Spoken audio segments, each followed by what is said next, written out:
Allô? Oui, bonjour. Bonjour à tous. J'espère que vous allez bien, que vous passez un bon salon de la photo. Cette année, c'est la 3e année que je suis invitée au salon de la photo et que je fais une conférence. Je ne sais pas si vous avez vu les précédentes. Il y a 2 ans, j'avais fait sur pourquoi c'est important de trouver son style en tant que photographe. L'année dernière, j'avais parlé de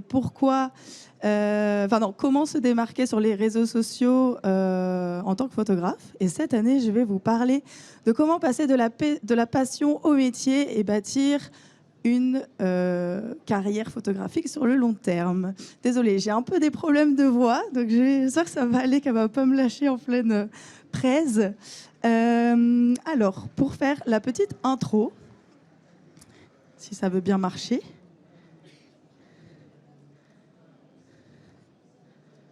La télécommande ne marche pas. Ça commence bien. Non, voilà, je suis en train de tout spoil. C'est bon. Alors, pour commencer, est-ce qu'il y a des personnes ici, en levant la main, qui sont photographes professionnels? Ok. Est-ce qu'il y a des personnes qui veulent en faire leur métier? C'est peut-être un rêve à atteindre? Ok, bon, bah c'est parfait. Ça va grave vous parler aussi à ceux qui sont professionnels. Donc, on est dans un milieu aujourd'hui où beaucoup de gens se disent photographes, font de la photo, et on a un peu du mal des fois à pouvoir faire sa place, où il y a beaucoup de concurrence. Et donc, ça peut facilement décourager. Surtout où on est dans une ère où il y a les réseaux sociaux, on a l'impression qu'on peut vite péter, buzzer et où tout peut aller vite, mais en fait non, c'est pas vraiment la réalité des choses. Du coup, l'objectif de cette conférence, c'est que je vais vous parler un petit peu de mon parcours personnel et ensuite vous donner quelques petits conseils concrets que j'aurais peut-être aimé avoir à mes débuts, et ensuite vous donner ma sincérité et vous parler en toute transparence de ma situation actuelle et ce que je peux vous conseiller de faire, etc. Alors, pour ceux qui ne me connaissent pas ici, j'appelle Lolita Charlet, @lolichar sur les réseaux sociaux.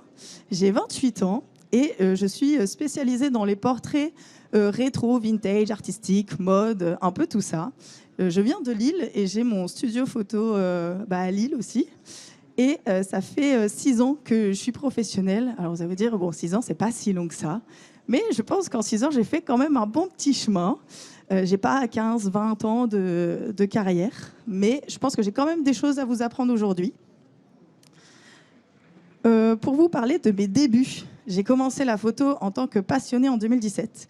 J'ai fait un BTS MUC, qui est Management des unités commerciales. Je n'ai fait aucune étude en photographie, sachez-le, je suis totalement autodidacte. Donc vous pouvez vous lancer sans faire forcément des études de photo, sachez-le, même si je pense que ça peut quand même vous aider. Mais moi, en tout cas, je n'avais pas pour objectif d'être photographe professionnel à l'époque, j'avais juste parce que je voulais faire du tout.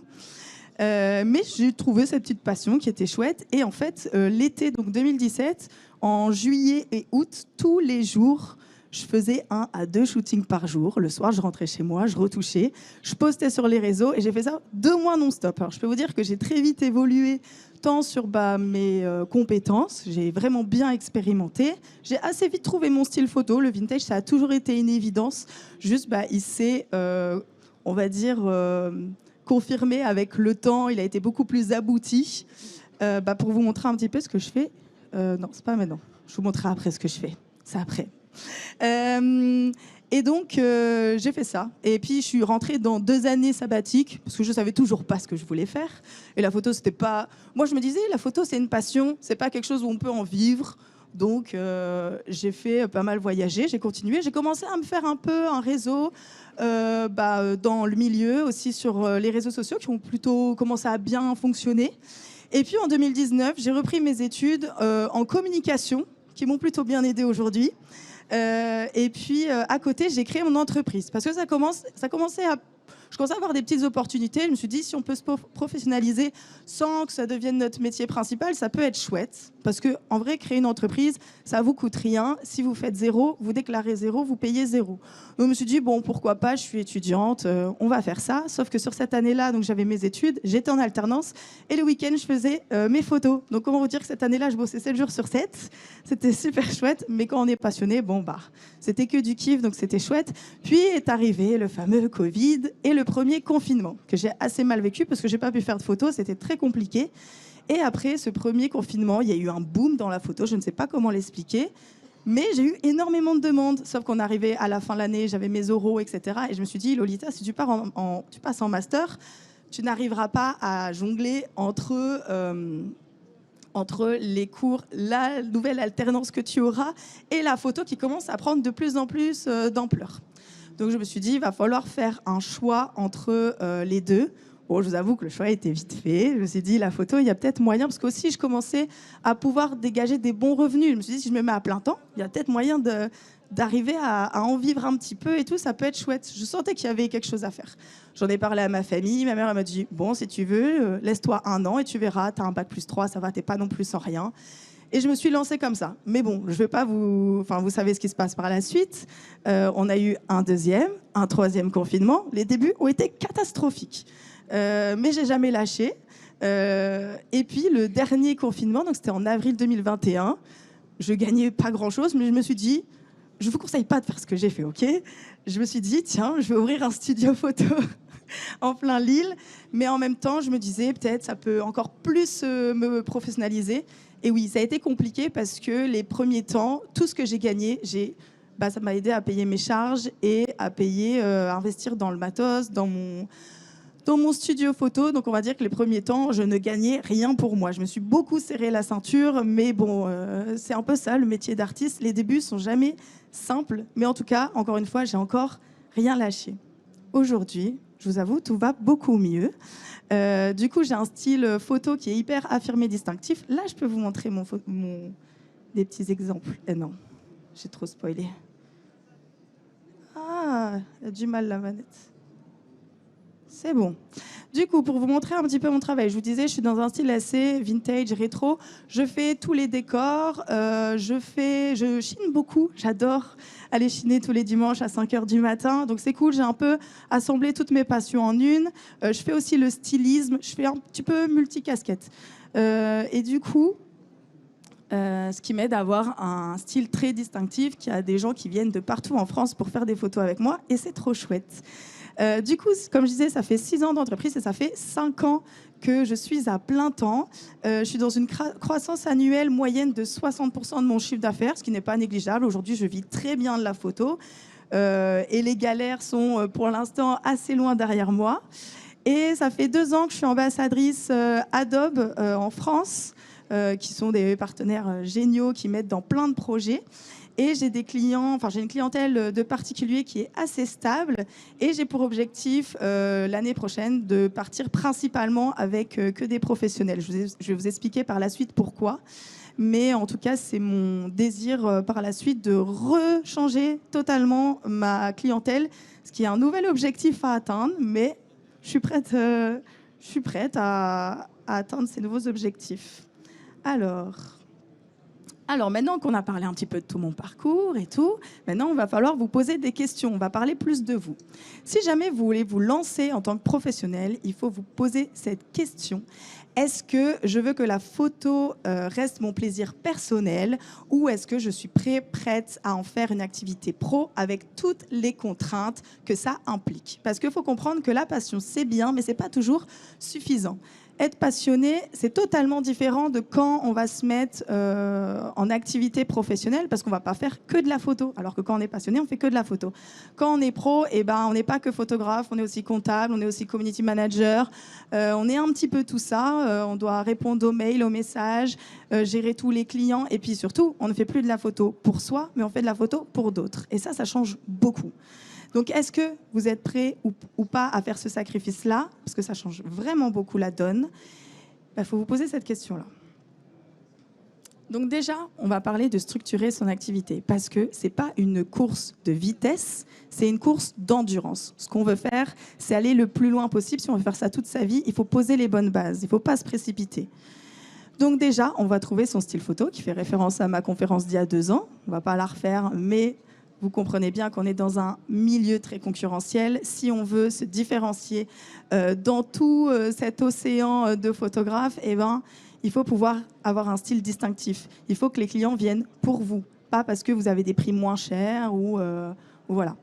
Ensuite, il faut cibler sa clientèle, son public idéal. Qui je veux viser? Est-ce que je veux viser des particuliers, des pros? Est-ce que je veux viser des familles? Est-ce que je veux viser, je sais pas, des animaux de compagnie, des couples? Enfin voilà, est-ce que je veux faire du mariage? Enfin, il y a plein de choses à se poser pour qui je veux proposer mon offre.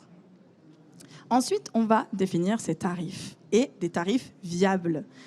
Ça, c'est la grande question. Quand on se lance, on ne sait pas comment on doit faire ses tarifs. Et bien déjà, on ne va pas voir les tarifs de son voisin et se dire « je vais prendre les mêmes tarifs, je vais me mettre juste un petit peu moins cher ». Non, erreur, on ne fait pas ça. On va prendre son mode de vie, on va calculer toutes ses factures, toutes ses dépenses, on va calculer un petit peu tout ça, tout ce que, un peu notre mode de vie, tout ça. Est-ce que à la fin, combien je veux qu'il me reste pour pouvoir vivre, faire mes dépenses, mes sorties. Et puis, vous faites tout le calcul et à la fin, vous dites, je dis un truc au hasard. OK, il faut que je fasse 3 000 € de chiffre d'affaires, il faut que je déduise l'URSSAF, etc. Il me reste autant. OK, là, c'est bien, je vis vraiment confortablement. Donc, par mois, il faut que je fasse 10, 15, 20 séances pour pouvoir atteindre cet objectif. Et chaque mois, vous avez vos objectifs. C'est beaucoup plus structuré. Forcément, il y a des mois où on gagne moins, des mois où on gagne plus. Il faut savoir gérer votre trésorerie. Mais voilà, il y a tout ça aussi, cet aspect-là à prendre en compte. Et ensuite, il faut savoir se vendre. Il y a beaucoup de photographes qui sont hyper talentueux, mais qui ne savent pas se vendre. Et malheureusement, si on ne sait pas se vendre, c'est compliqué d'avoir des clients et aussi de donner confiance, de pouvoir montrer que notre offre, elle est vraiment intéressante, avec un style qui se différencie, etc. Donc, il faut savoir aussi se vendre, ce qui est très difficile parce qu'on est toujours un peu... comment on peut dire ça? Pas toujours confiant dans notre taf. Il y a des mois où on va être hyper confiant, hyper fier. Il y a des mois où on va être plus dans dans le doute. Et ça, c'est normal, le doute. Dans le chemin, c'est limite sain. C'est normal de se remettre en question, de se renouveler, etc. Mais voilà, il faut vraiment apprendre à se vendre, même limite, entre guillemets, à tricher en faisant semblant qu'on ait confiance en soi, même si c'est pas toujours la vérité, mais il faut pouvoir donner confiance aux clients. Et puis, si on arrive sur le long terme, tout ça, qu'on commence à faire quelques petites années, il faut savoir entretenir la flamme. Et moi, ça a été, on va dire, mon petit souci cette année, c'est que j'ai enchaîné les clients, donc comme je disais, particuliers. Je ne sais pas dire non, en fait. Donc, je remplis mes plannings parce que y a des gens qui viennent de loin et ils peuvent le faire que ce mois-ci et pas les autres mois. Donc, je me dis, bon, j'accepte. Et en fait, je remplis et en fait, je fais que de la photo pour les autres et puis pour moi, je m'oublie. C'est aussi un rythme qui est compliqué. Je ne savoure plus. En fait, les commandes sont à la chaîne. J'ai l'impression d'être un robot et je savoure plus ce qui est de base ma passion. Et c'est là où il s'est passé quelque chose dans ma tête où je me suis dit, va peut-être falloir trouver une solution. Donc, le plus grand danger, ce n'est pas l'échec, mais l'épuisement. Comme on dit, on va être sur le long terme. Donc, il ne faut pas avoir peur de se planter, mais juste, il faut savoir se dire stop quand il faut. Et on s'oublie à force de courir après les likes, les contrats, ce que je vous expliquais un petit peu sur ma situation. Et donc, il faut apprendre à ralentir. Ce qui n'est pas simple, c'est ce que j'ai essayé de faire cet été avec mon défi de l'été. Alors, je ne sais pas s'il y a des gens qui me suivent, qui ont un peu suivi mon défi. Je me suis dit cet été, je vais faire un projet personnel par semaine. Et donc ça pendant 2 mois, donc 8 projets au total, avec à côté mes clients, parce que comme je vous dis, je ne sais pas dire non. Donc j'ai dû jongler avec ça, donc organiser les shootings. C'était des shootings où je devais sortir de ma zone de confort, je devais faire des choses que j'avais toujours voulu faire, qui étaient dans un coin de ma tête. Ça a été toujours des shootings qui ont été un peu compliqués à faire, avec du nouveau matos, tester des nouvelles choses et tout, mais c'était le but. Et à chaque fois, je faisais une petite vidéo de backstage que je postais aussi sur les réseaux sociaux. Donc, comment vous dire qu'entre le tournage, le montage, les shootings, les préparations, trouver les modèles, make-up artistes, c'est très compliqué, mais je peux vous assurer que ça m'a fait un bien fou, même si sur le moment, c'était hyper stressant. Je me suis reconnectée avec mon art. Ça m'a fait du bien dans mon portfolio de faire des photos pour moi et pas pour quelqu'un d'autre.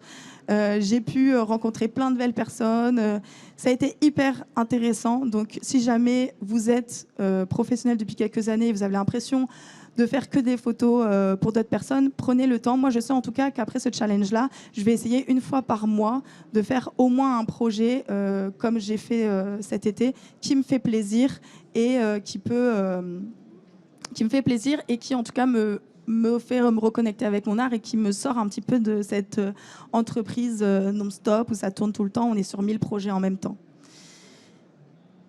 pour conclure, faut comprendre que, comme je disais, la passion, c'est bien, mais c'est pas suffisant si vous voulez faire une carrière de photographe.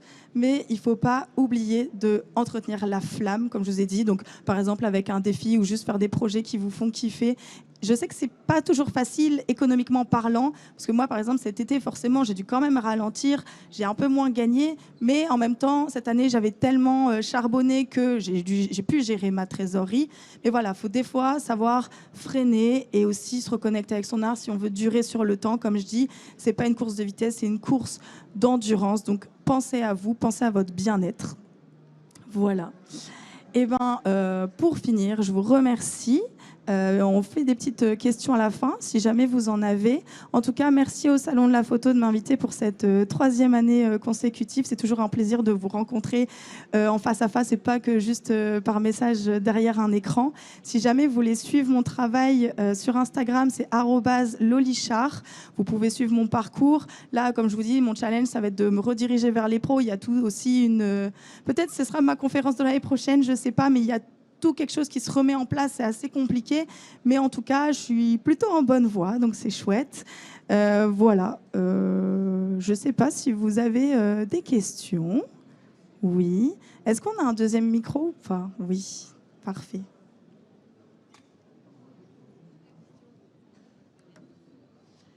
Bonjour Lolita. Bonjour. J'aimerais savoir comment est-ce que tu es arrivée à ouvrir ton studio. Quelles étaient les étapes un peu en détail. Je cherchais un petit lieu parce qu'en fait j'avais besoin de différencier mon lieu personnel, donc ma maison, et mon lieu professionnel, parce qu'en fait j'accueillais mes clients chez moi. Je faisais les photos studio dans ma cuisine. Enfin, c'était un bazar, on n'avait pas beaucoup de place, c'était assez compliqué. Donc pour moi, je commençais à chercher. Et puis je suis tombée sur mon studio actuel. Je suis allée le visiter. On était en plein confinement et personne. Il faut savoir, personne cherchait à ouvrir un commerce à ce moment-là. J'étais la seule folle à me lancer. Donc, je suis tombée vraiment sur une pépite incroyable, hyper bien située. Et j'ai trouvé sur Le Bon Coin. Alors, il n'était pas du tout dans mon budget. Il était 150 € plus au-dessus de mon budget initial. Donc, je savais que ça allait être compliqué. Mais quand on a un coup de cœur, je me suis dit, c'est ça qu'il faut que je fasse. Maintenant, ça fait 1 an que je l'ai acheté. Je suis trop contente. C'est enfin le mien. C'est là où j'espère faire le plus d'années possible, accueillir mes clients. Enfin, c'est vraiment une atmosphère. Mais voilà, c'est comme ça que je l'ai trouvé. Et voilà. Après, je sais qu'il n'y a pas beaucoup de photographes qui ont leur studio parce que c'est un coût financier. Moi, je vous avoue que si j'avais pas mon studio photo, je gagnerais encore mieux ma vie. Mais c'est un besoin pour moi de confort. Voilà. Et c'était un studio que tu as aménagé toute seule ou c'était juste déjà un studio en fait? C'était déjà un studio photo, mais tout était vide. Enfin, je veux dire, il y avait juste des prises un peu partout, ce qui est plutôt cool. Mais j'ai dû faire quand même des travaux d'aménagement, de peinture, enfin des choses comme ça, et après le décorer. Mais c'était déjà avant un studio photo, donc il était plutôt bien agencé pour pouvoir se projeter facilement. Voilà. Merci beaucoup. De rien. Oui. C'est cool, vous avez des questions. Bonjour. Bonjour. Donc, tu as bien appuyé sur le fait que la photo en tant que métier est bien différente de la photo qu'on exerce pour soi.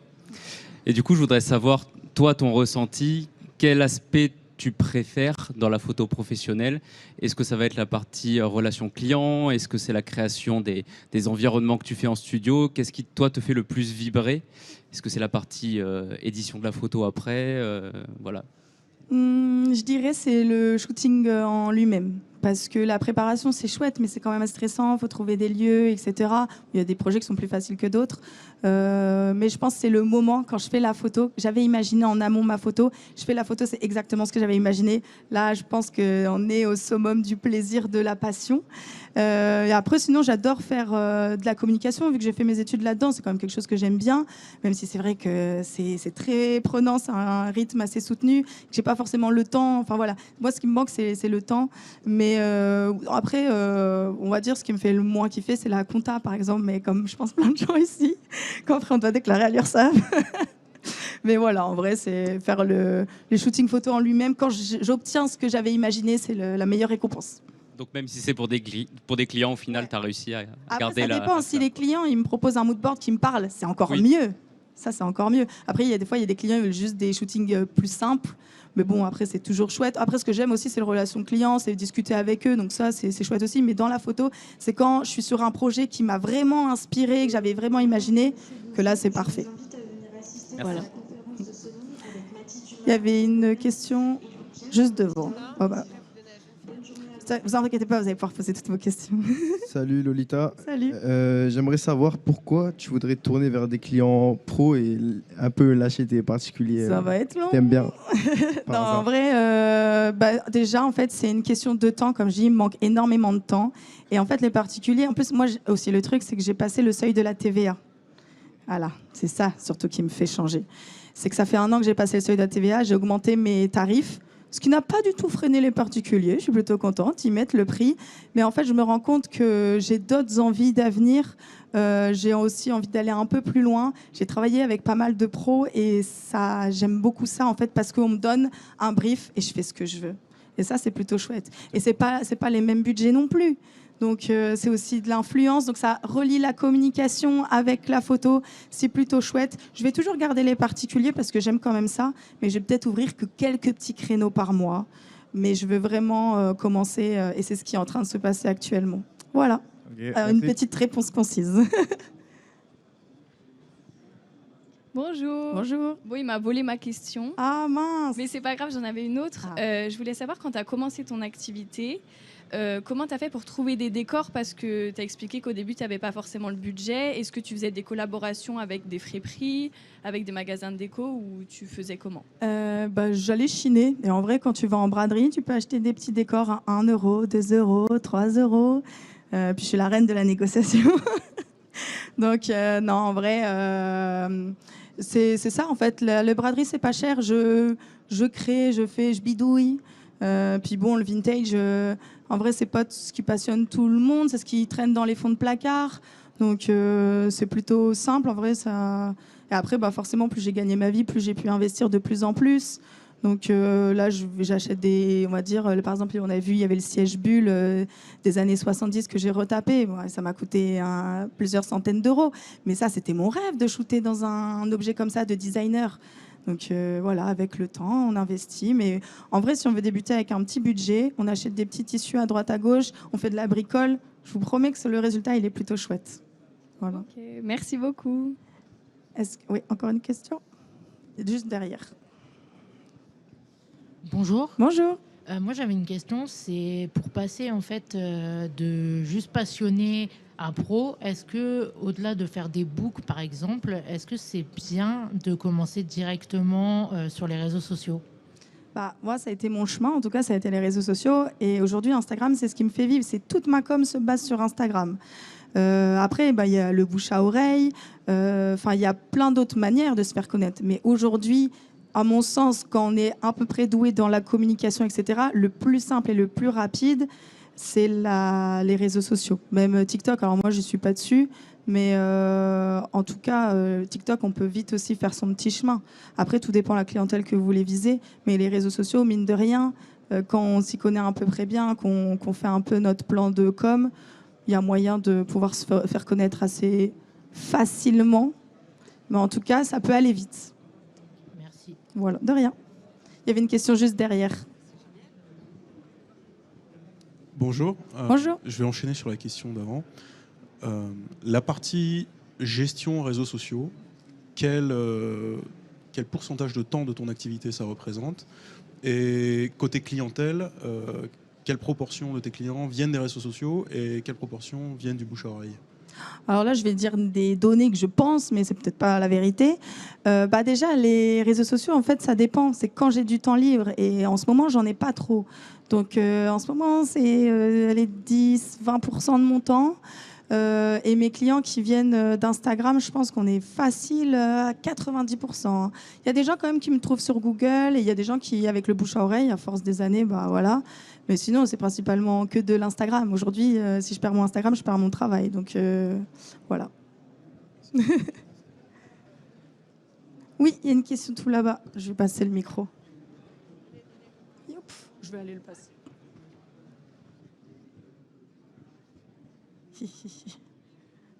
Hop. Merci beaucoup. De rien. Moi, j'ai une question un peu juridique, parce que tu disais que tu étais en micro-entreprise, mais tu fais aussi des choses artistiques. Donc, est-ce que tu as un double statut artiste-auteur? Non, du tout. Juste auto-entreprise. Voilà, là, c'est un peu la question de savoir est-ce qu'on passe en société ou pas, mais c'est compliqué, c'est de la compta, parce que vu que j'ai passé la TVA. Mais pour l'instant, le statut d'auto-entreprise me plaît bien. C'est quand même un confort qui est cool, où la comptabilité est simplifiée. Donc, non, pour l'instant, juste en auto-entreprise. Ok, Voilà. merci. Est-ce qu'il y a d'autres questions ou est-ce qu'on finit là? Oui, je pense que ce sera la dernière question parce qu'on a fini le temps.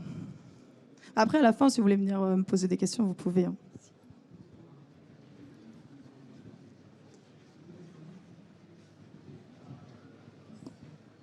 Bonjour. Bonjour. Moi, j'ai vu des belles photos sur ton profil également de séances photos que tu as fait en extérieur. Et je voulais simplement savoir quel type d'éclairage tu as utilisé. J'ai en tête ces belles photos que tu avais fait dans une fête foraine avec, je crois, ton grand-père, si je ne me trompe pas. Ouais. Et elles étaient magnifiques et je voulais savoir, voilà, par curiosité, quel type d'éclairage tu avais utilisé. Ok, à cette époque, j'utilisais un petit panneau LED acheté sur Amazon qui fonctionne plutôt bien. Maintenant, je suis passée au flash depuis cet été. Je suis en train de faire des petites photos au flash Godox, le V1, il me semble. Et c'est toute une autre manière de gérer sa lumière que je suis en train de travailler, qui change aussi pas mal mon style de photo. Mais sinon, pour la nuit, donc il y avait cette petite lampe. Et après, sinon, tout ce qui est soleil, je fais avec du réflecteur. Voilà, j'aime beaucoup. Merci beaucoup. Voilà. Et c'est fini. Merci beaucoup pour votre attention, tout ça. Et puis, j'espère peut-être à l'année prochaine, on verra. Voilà, profitez bien de la fin du salon. Et puis, merci beaucoup.